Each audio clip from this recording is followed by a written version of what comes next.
Everybody is freaking out about Natalie Harp. Who is Natalie Harp? She's the 35-year-old aide to President Donald Trump, evidently responsible for transcribing a lot of his ramblings into Truth Social posts that you too can get early access to for as little as $100,000. So that's cool. But yeah, apparently CNN interviewed her brother, and folks on the right are absolutely freaking out. Natalie Harp has come into the spotlight this week after John Ossoff made some comments about her that seemed to imply some sort of potentially maybe like an adult relationship going on. Natalie Harp is one of the few people apparently who was sneaked out of Air Force One and onto the Love Boat, the catering truck with Trump, and she also is evidently responsible, or allegedly responsible, for posting the Truth Social post that included the Obamas as apes. And so, also, apparently, about 2 hours ago, Independent posted a new article that said Trump aide Natalie Harp signs note to him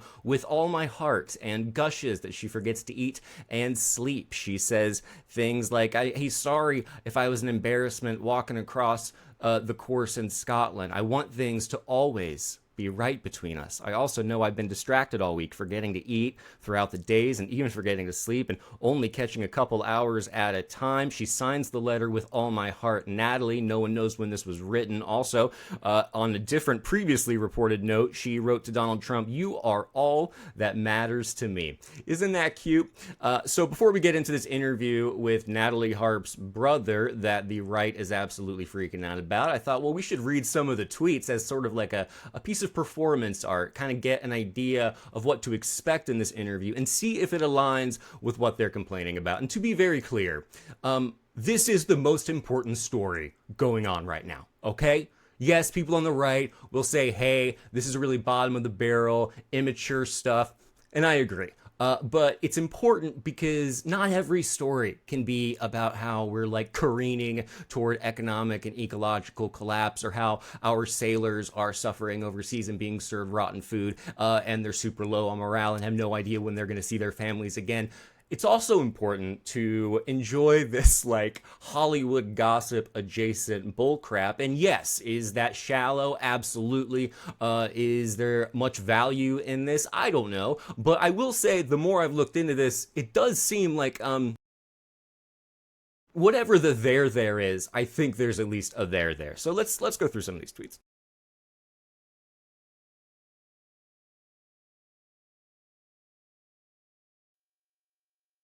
CNN, of course, is now trying to make Natalie Harp a story they can use to bash Trump. They've brought her brother in to help do it. Erin Burnett is trying her best to get usable sound bites out of him, but he's spaced out and she's having some trouble. And then Eric Telford says, interviewing the stoner brother who called his own sister good-looking wasn't the power move Erin thought it would be. Yeah, it would be weird, right?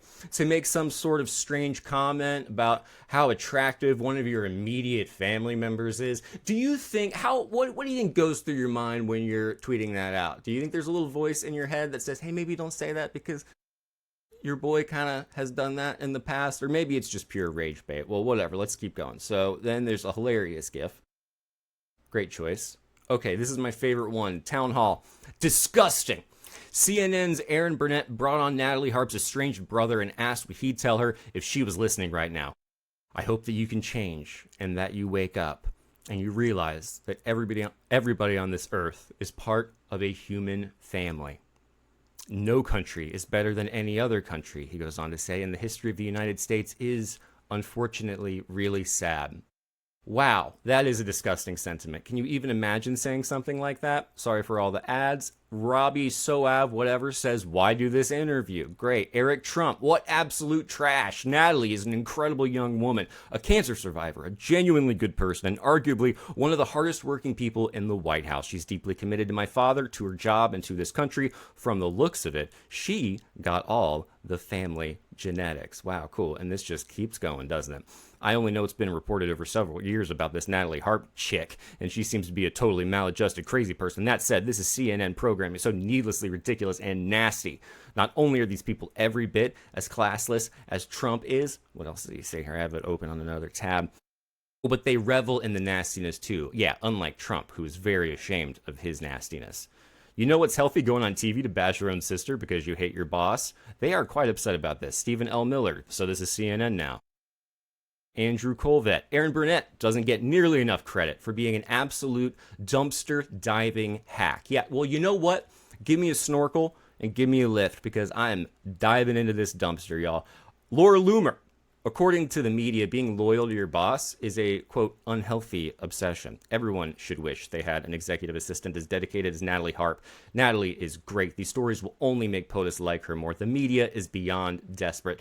Do we think that the media thinks that they're going to change Trump's mind with any of their coverage? Like, in terms of these two relationships where one is Trump and the media, I'm pretty sure that's very transparent. I don't think there's any question on how Trump views the media. I don't think there's as much transparency when it comes to Natalie Harp and Donald Trump. But of course, maybe this is all just, bottom of the barrel gossip, and I hope it is. LOL, CNN interviewed Natalie's brother about an unsubstantiated rumor she got in the trunk of an SUV in 2023 to follow the president. Pulitzer stuff here. Yeah, well, I bet she did based on everything else. This is one of the more disgusting segments CNN has ever done. I need a shower after watching this filth. The way they're attacking bone cancer survivor Natalie Harp is low even for CNN standards. Her brother hasn't been in her life for years. This is a lie. You've lost my interest. I'm not even going to click to see what the end of that tweet is. Jay says, Aaron Burnett and CNN decided to randomly interview Natalie Harp's estranged brother to dig and try to find controversy after John Ossoff's disgusting comments. Another new low for CNN. They are truly disgusting. You can't hate the media enough. Well, when you're right, you're right. So we have that. Now let's find out exactly how disgusting this interview actually was.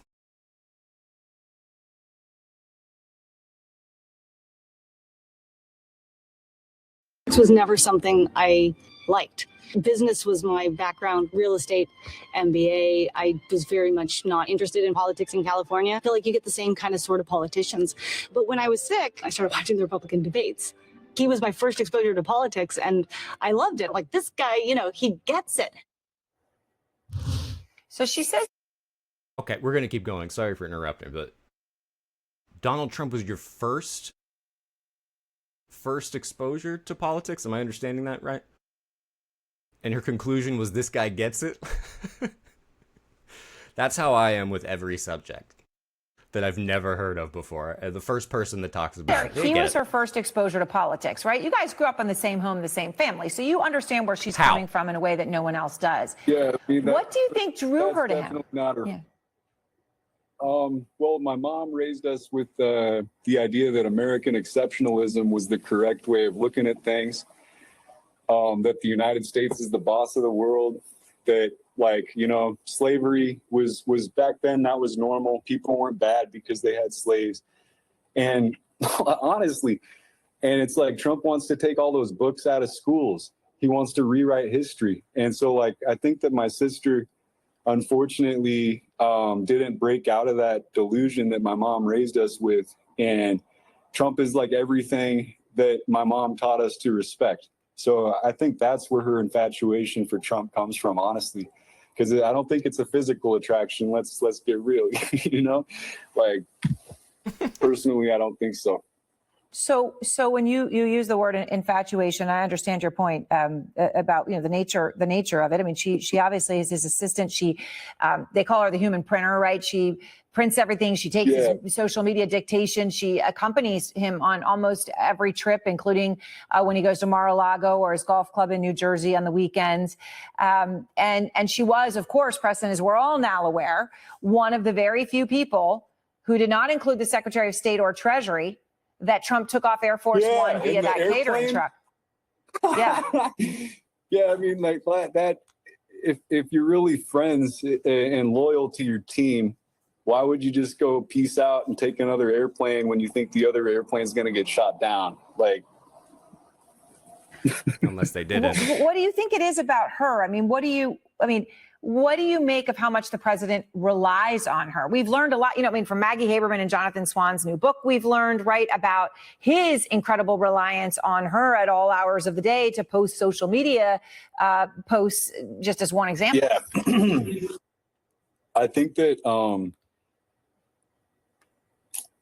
Trump's best friends are people who are his fan club, you know, like, and so she's his biggest fan. And so that's probably why he likes her. And like, she's good looking. She's got a good personality. Like, I don't know.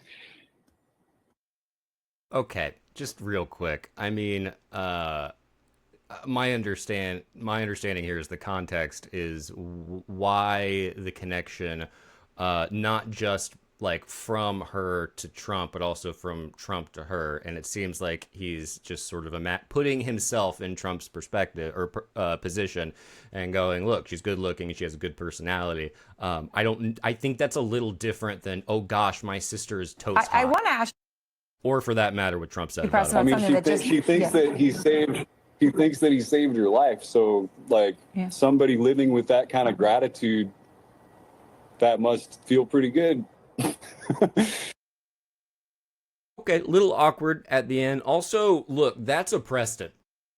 That is for sure a Preston, if I've ever seen one. I think every Preston in life has two paths that they can go down. And you either end up as this guy or you end up like playing volleyball in college. And that's it. Those are the only two things. That's the only two ways you can turn out as a Preston. So great job, Preston. That was disgusting. I'm disgusted. I'm revolted. No, I'm not. In fact, I'm barely entertained, but it was kind of enjoyable, and I think he did a great job. He's also bringing it back to issues that might be a little more important than the one we're talking about, but guess what? I'm not going to talk about those either. What we are going to talk about for a second is the idea of transference. Now, I don't personally believe that, as things stand, that there is anything necessarily sexual between Natalie Harp and Donald Trump, nor, for that matter, do I care even remotely. But in the old days, when psychoanalysis was beginning, you remember those like old cartoons, or you see those old depictions where someone's sitting on a couch and then like the stuffy guy is like, you know, sitting behind them and writing stuff down. The reason for that, it was developed by Freud, and it was in an effort to stop transference. Basically, transference is when you kind of project aspects of maybe a loved one, like a caregiver or a parent or a romantic partner, onto your analyst. And over the years, it came to be found that transference is both like inevitable and kind of actually healthy. Like you can have a sort of positive transference, a negative transference. You can have maternal, paternal transferences. You can also have erotic transferences. And then there's all sorts of nuance there, and they're not exactly all, you know, mutually exclusive for obviously Freudian reasons. But the idea here is, it seems to me that Natalie Harp has potentially suffered a trauma with her illness. And in doing that, you can very often experience transference. Now, this is like the best, like the most good faith reading of what's going on here. And it's not to discount how awkward it is, but I do think that's something that can happen. And at the very least, it's entertaining. And it is also an incredible image for how our president just really loves to surround himself with people who love him. Like, if she's writing him letters and saying things like, you know, I with all of my heart, and I'm so sorry, I just want things to get right between us. That language is weirdly romantic. And I think that to deny that or pretend that's not going on is bad faith on the part of people who are so upset about this. I also think it would work in their favor, and I think they know that when they're talking about how lowbrow this story is, but they're still amplifying it. That's a good signal that actually they have no problem talking about it. And the idea that Donald Trump is this sort of, you know, virile, like macho man definitely plays into a lot of other people's fantasies about him. And so this, I think, works for them insofar as it might make people think Trump is a little more suave than he actually is. I hope that the media, though, just keeps hammering this home. I hope it becomes the number one story. John Ossoff, whatever your politics are, he definitely hit the nail on the head here. Like, he is understanding exactly how to, like, get people rallying behind him. He knows how to throw out a soundbite, and he does know how to, for lack of a better word, trigger the right. And people got real upset about it. I think it was a reporter, I believe, from CNN that was asking asking Donald Trump about his relationship with Natalie Harp, and he said basically, shut up, be quiet, I believe is what he said. He left out the piggy this time, which is really classy of him. But of course, whenever he experiences classlessness, he doesn't revel in it, like CNN does. But yeah, this is the kind of slop we need more of. Okay, and also everybody has experiences of transference sometimes, and also maybe you don't use someone's like how sycophantic they are as a major check or box on the checklist of whether to hire them. Maybe like take a step back and have someone who can be a little bit more neutral, because if she's just sitting around, I don't know if you saw that other video that came out like yesterday, that like behind the scenes video where she's just like sitting next to him. It's a little weird. Okay, and I think that we should be able to say that without jumping to wild conclusions, because we gotta enjoy some of this. All right, if we're just driving off a cliff in so many ways, how many more opportunities like this will there be? Like Donald Trump is very likely going to be our last objectively hilarious president. I mean that like a little sarcastically, but truly, like this is an absurd time, and if we don't hold on to these moments of absurdity and we continue only taking ourselves seriously, we might end up, being like Laura Loomer or whatever, putting tweets out like that. Anyway, I'm Dr. Elliott Morgan. This is The Spin Room. I'll see you next time.